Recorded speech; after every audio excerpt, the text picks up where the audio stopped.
At the beginning, no one knew where the end would be, and the fact that we got to the place that we got to is extraordinary and surprising. I think when I saw the entire movie together, I was amazed that I was somehow involved with it. When I was doing it, I really had no idea that it was going to get as big as it has. Cast and crew were not getting paid, and were doing all of this outside of their own jobs or school or whatever they were doing. In the midst of it, it just kind of seemed natural. After the first one, well, we can do the second one. And then, well, if we're going to do 2, we have to do 3. This went beyond what I could ever even imagine. And so it was a real miracle to have everyone there so committed and passionate about making it happen. A lot of people got on board early, took a leap of faith, and then when things just started happening and getting added and expanding and growing, we were all just like, okay, let's go with it. Let's go for the ride and see what happens.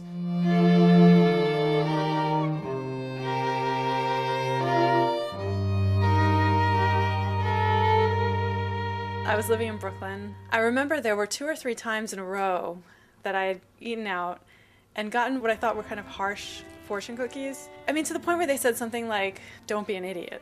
Not a normal, positive message. So I thought to myself, why does that throw me off so much? And I realized that even though fortune cookies are this silly little thing, people just have an expectation of them, and my expectation had been broken. I had an aunt that once told me that she had started cutting her pancakes and realized after cutting her pancakes that she forgot to put the butter on. And so she wound up buttering her pancake pieces individually as an accident. I thought, what would it be like if I created a film character that did that not by accident but on purpose?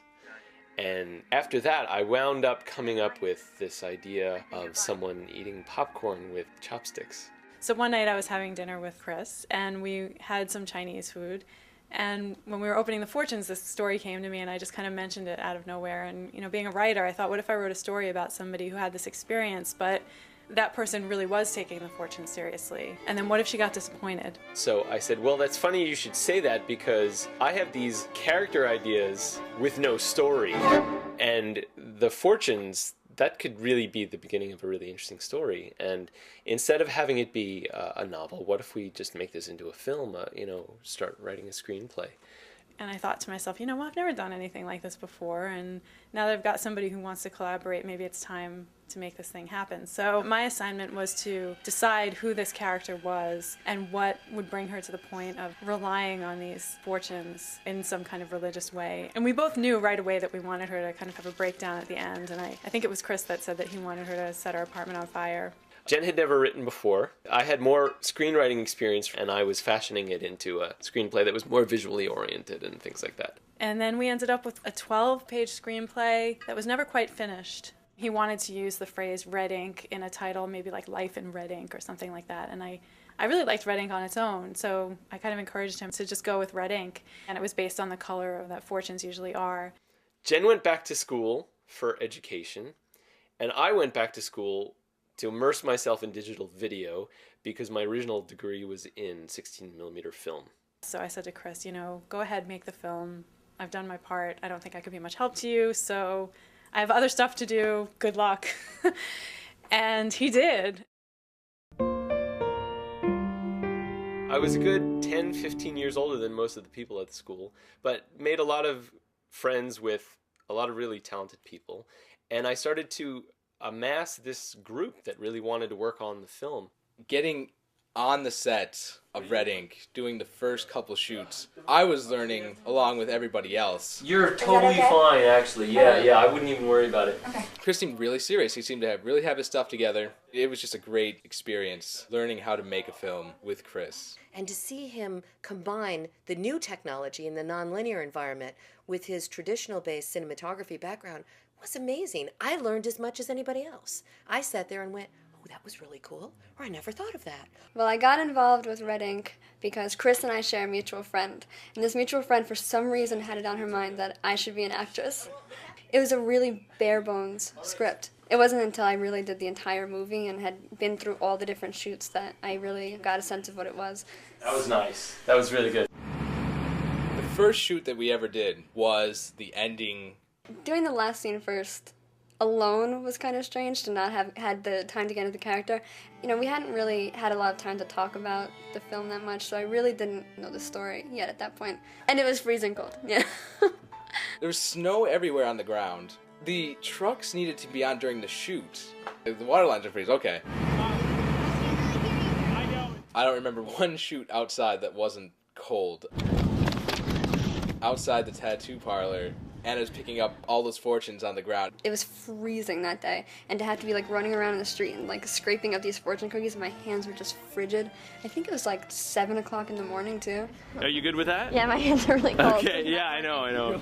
All of the camera work, we were doing it all handheld, and I couldn't feel the camera after a while. So the character Anna that I played had, you know, this obsessive-compulsive tendencies. For me, that was perfect. I remember we would do multiple takes where things would get moved, and she would put them back exactly the way they were the first time we had done the take.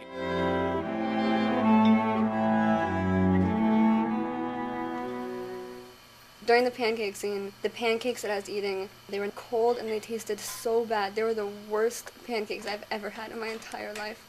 We were trying to do this crazy dolly shot over and over again, and it never worked out correctly. She's eating these pancakes, which I think Chris had made up like 4 or 5 hours in advance, and she's choking these things down, trying not to vomit. I watched the dolly shift, and you know, it's like, oh, we gotta do this shot again. Oh my god, I can't do this again. Oh my goodness, a few times on set, Chris, he gets intense when he's making films. There was a couple times where Chris freaked out when I forgot my glasses once driving up to a shoot, and he slams on the brakes and he's like, I can't believe you forgot your glasses. That was a little bit dramatic. Why do you like fortune cookies so much? I had originally hired Dave to do set design since he was an architecture student. He was doing all the layouts for the models and the Valentine's card and the backdrops of everything that was on the wall. We had lost the person that was originally supposed to play Henry. Dave said, well, if you don't know anyone else, then I can do it. And I said, well, funny you should mention that, because I kind of based the character on you. So Dave stepped up to the plate to play this part. You're not going to bitch me out this time, are you? Every time I come in here, Every time! Tell me what I have had enough of this nonsense. Are you going to fire me yet or what? And he knew this character backwards and forwards. My friend Chris, who is an instructor at the school that I was going to, I had asked her to play the part of the boss. When I got asked to do it, it's like, no way, I can't do this. I don't know how to act. I don't know how to do any of this. And what was interesting is Chris said, the part's you. It's made for you. And I, first of all, was offended, thank you very much. She accused me of typecasting her as the cast iron bitch. I think we all kind of fancy ourselves that we could be actresses, or, you know, we could be actors. We could do that. You know, make the big bucks. No, you really can't. It's very, very difficult. Okay, so we're doing the last major scene where I'm having like this horrible mental breakdown, and Chris's friend Jim Barilli was there, and he was hilarious. You know, I'm a little freaked out. They've got this girl in here, and she's in her jammies, and they got her running around, acting real crazy. I'm very concerned. The entire time, you know, between shots, we'd be joking around, and I'd be cracking up laughing, and we'd be having this great time. You've got the heroin cool. And then we'd be like, all right, you gotta get into character, I had to all of a sudden be, like sobbing and freaking out. We thought it was going to be about a 12-15 minute film, but as I shot, I realized that there were moments missing in the script and things that needed fleshing out, and I kept adding a little bit here and a little bit there. And next thing I knew, he had what turned out to be a half-hour-long short film. He invited me over to see the rough cut. I remember I was really impressed and at the same time a little disappointed. I hadn't been on the set. I hadn't seen how the story had taken shape. I had imagined the lead character being very different. As excited as I was, there was always a part of me that felt like it had become something else other than what I had thought it was when I started.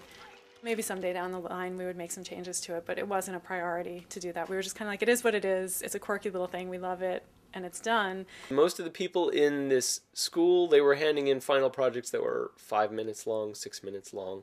And here I was handing in a half-hour short story that had a full, real score, no synthesizers or MIDI equipment. Whenever you had Chris in the class, it was kind of like you had Chris and then you had everyone else. Chris was making the Ninth Symphony while you were kind of learning how to play the violin. And it took everyone by surprise, and it kind of took this town by storm a little bit. So people were reading about it. There were articles about it in the local paper, and it was getting a good response. People were really liking it. And I remember people that I knew calling me and saying, I saw this short film at Fall Creek, and at the end it said that you wrote it. Why didn't you tell me?